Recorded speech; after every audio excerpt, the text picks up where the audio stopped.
Welcome to Fatman Fabrications. This is one of our first installation videos. This is going to be one of our newest products out. It's going to be hitting market shortly. This is a bolt-in rear 4-bar kit for your basically 80 to 89 and possibly later Ford pickup trucks. This system will allow you to basically put a 4-bar in here without having to do any welding. You will, once this is done, have the choice of welding it in along some of the seams, but it's something that's not going to have to be done. Here's a look at some of the kit components. That top left corner, that's your bolt-on bracket that will bolt to the frame. That's your front 4-bar mount.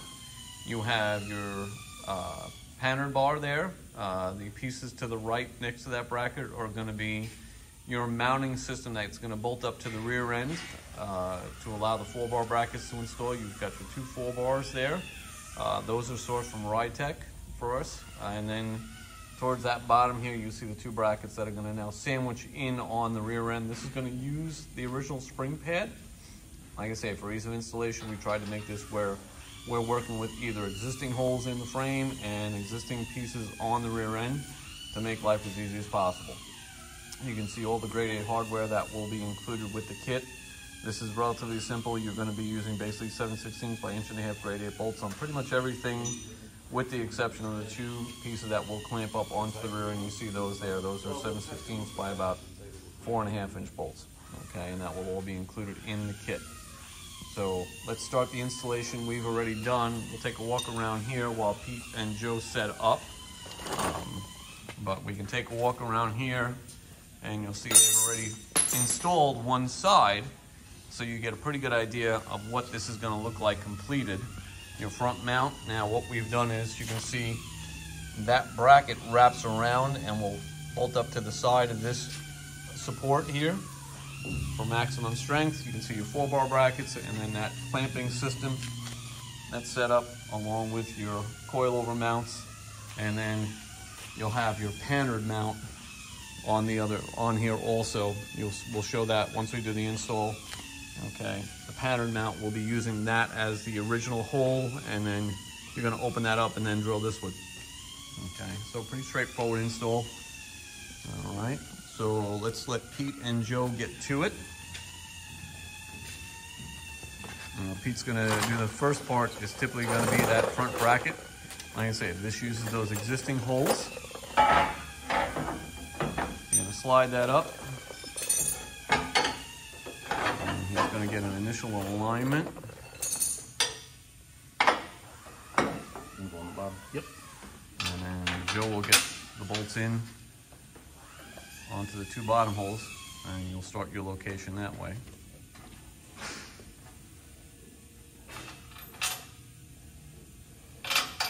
And as you can see, bolt, flat washer, other side, flat washer, lock washer, and then nut. Now, I definitely recommend putting, at the very least, blue Loctite on these. You know, blue Loctite if you plan on maybe taking it apart down the road, but if not, a better way is to put some red Loctite on it. Yes, that will make taking it out harder because you'll have to heat the bolts, but it will also help it stay better. And like I say, if this is going to be a permanent installation, that's a better, safer way to go.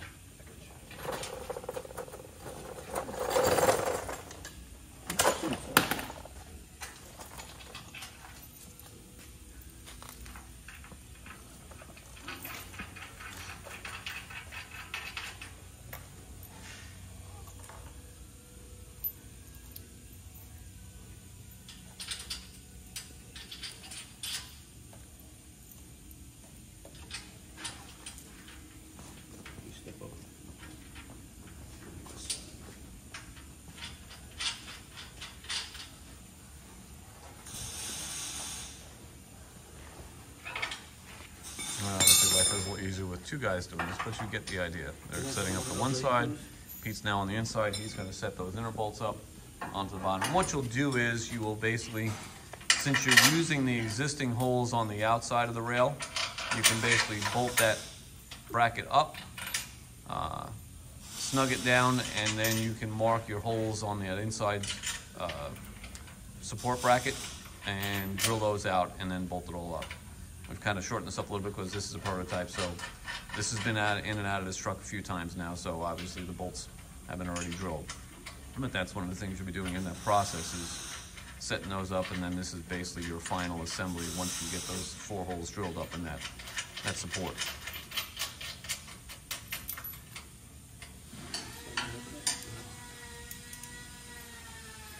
You get your bolts together? Yep.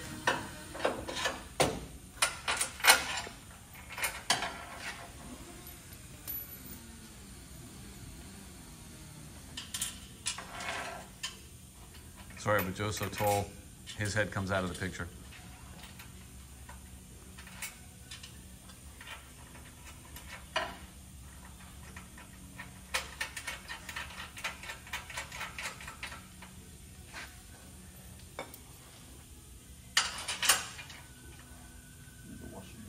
Yeah, you're right.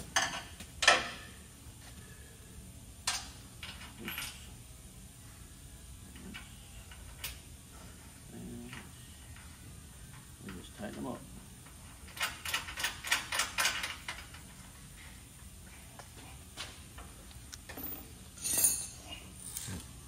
It's always good practice with any kind of bolt-in installation like this, that prior to getting everything bolted and assembled, you'll want to do basically, you can snug up these bolts,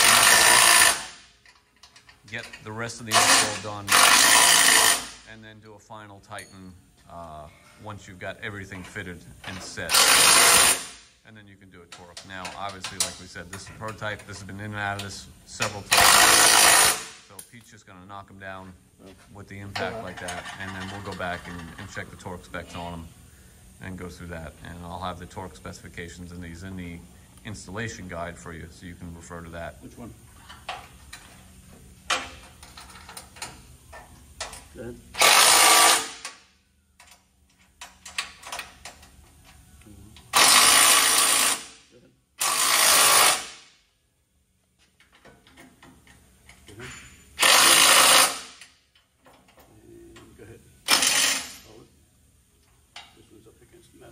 Go ahead. There's something wrong with the bolt. Unscrew it. Change that to here now.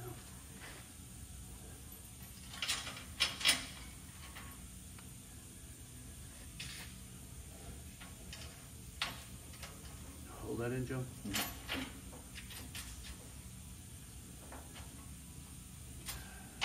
As you can see, that front bottom corner is a little tight to get there, but a little bit of work, you get there.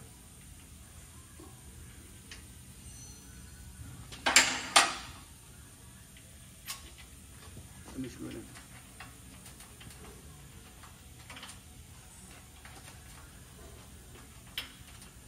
You never know if this nut's so good. The nut is bad, I think. Yep, we've got a bad nut. That could be a problem.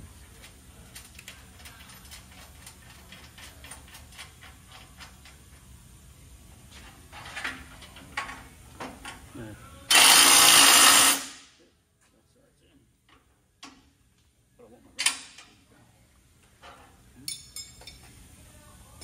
Okay, so now they've got that front bracket in. The next step is going to be bolting on your bracket to the rear end. Now, one of the cute things that Ford had done with these pads, they set them at an angle, which is kind of strange, but it is what it is. You know, a normal set of spring pads will sit with the pinion set at 0. They'll sit pretty much at 0 also. Well, Ford decided, as you can see, that's at an angle. So what we've had to do is build the brackets around that angle, since this is a bolting kit. Now, something else you'll want to look at, we've also taken the time and made sure that you've got locating pins on your top piece there. Oh, yeah. Okay. Just here. So this is not going to be able to rotate.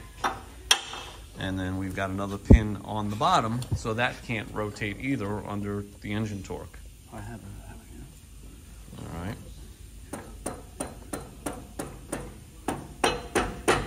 see, we've designed that where that's going to be a tight fit. You're going to have to do a little bit of tapping to get that in, but that's by design.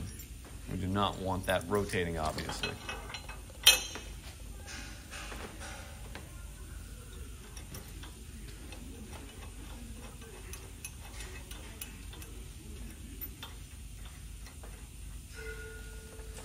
Now, as you can notice also, this kit will typically not require a C-notch. There's enough ride height and enough rise in this factory rail that with this truck sitting at its ride height, which is what it's doing pretty much right now, all right, there is still plenty of room between the bottom of the rail and the top of the axle. If you had chosen to go lower than this, you would probably have to put a C-notch in here, but this is not designed really to be a kit that's going to drop the truck a bunch. This whole kit, front and rear system, will drop this truck typically on the average of about 4 to 5 inches from factory. If you do want more than that, then we recommend going to typically a welding kit where you're going to C-notch the rails, box it, and everything in. Okay.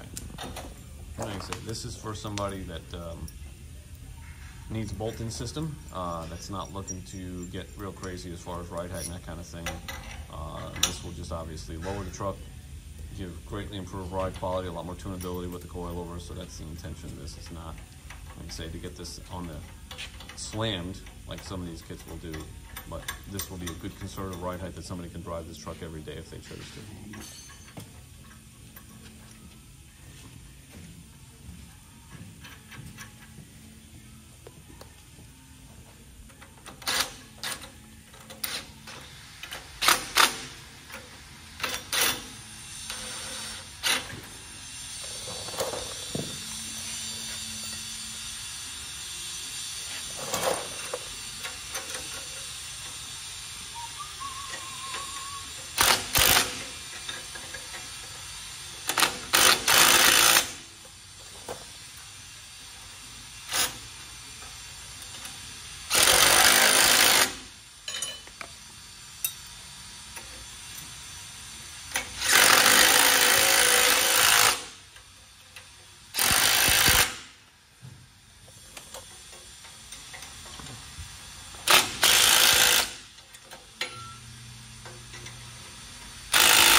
So now the next step is going to be put the 4 bars on. Those 50, 60 ago.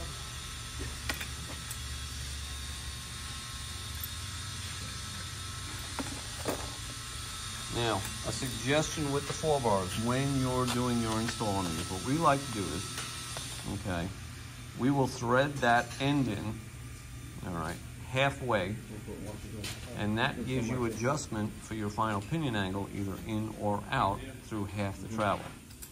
And what you're gonna do is, you know, depending on what you read, whatever, as far as setting pinion angle on vehicles, most street-driven vehicles, you'll want to match the pinion angle to whatever your driveline angle is, but basically opposite. So if your driveline angle is, say, running 3 degrees downhill as it heads toward the rear end, you typically want to have your rear end being uphill those same 3 degrees, so they're running parallel to each other if you had 2 imaginary lines. Now, drag racing, we've always done different things with them because pinions do different things under hard acceleration.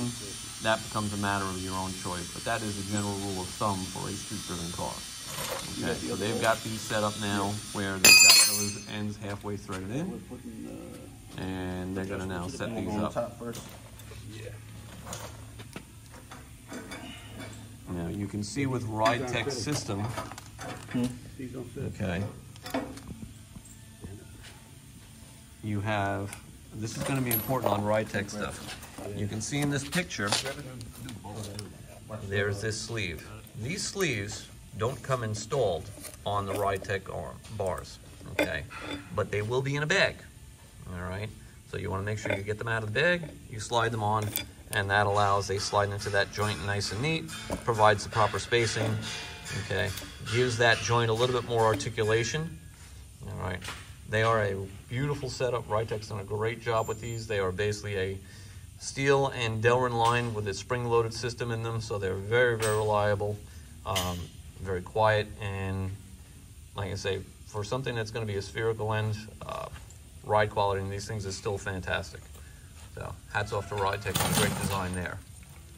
All right, so Pete's gonna now lay them in. Joe went to go get some washers.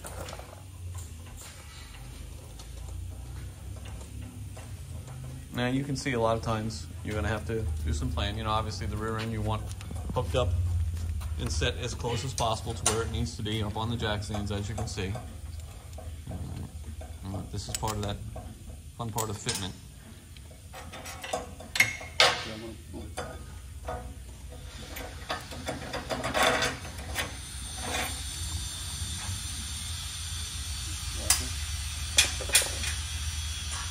Now you will notice that the 4-bar bolts are not a grade 8. They are 5/8 though. And we do that for a reason. While a grade 8 bolt is stronger, it is also harder, and it is not as ductile as a grade 5 bolt. So a grade 5 bolt in a bad situation will tend to flex and bend before it breaks, where a grade 8 bolt can tend to be more brittle. While they're stronger, they are more brittle. So the idea is in something like this where we want something that's a little bit more flexible, we prefer to go a larger bolt that is grade 5 to provide that little bit of ductility that you may want in the suspension in case bad things happen as far as hitting a particularly bad bump or bottoming out or something along that line. That gives that a little leeway, but as you can see, we've done the grade 8 bolts where we feel necessary.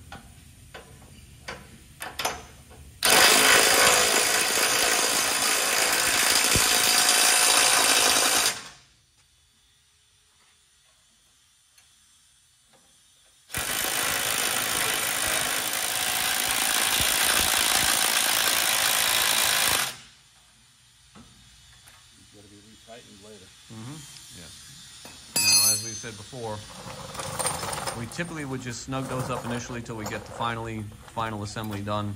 But because this has been assembled 3 or 4 times now, if not more, we're cinching these down.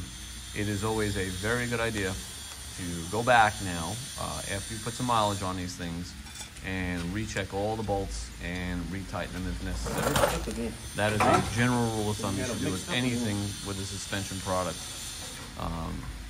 Stuff will kind of tend to break in. It's like spring settlement. You know, something you deal with a coil spring that just, you know, springs are going to settle. That's why you don't want to make an initial cut on them until they've had some time to settle in. We got more what?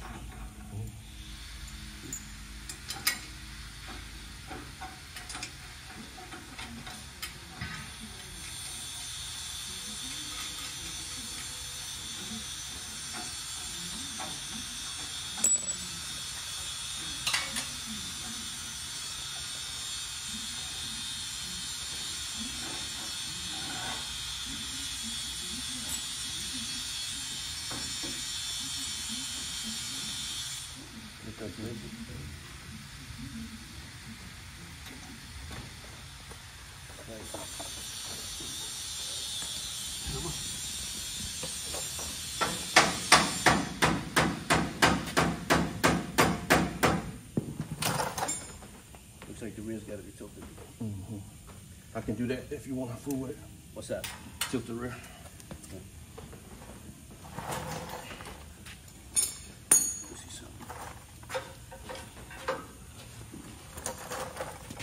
It's on the jack.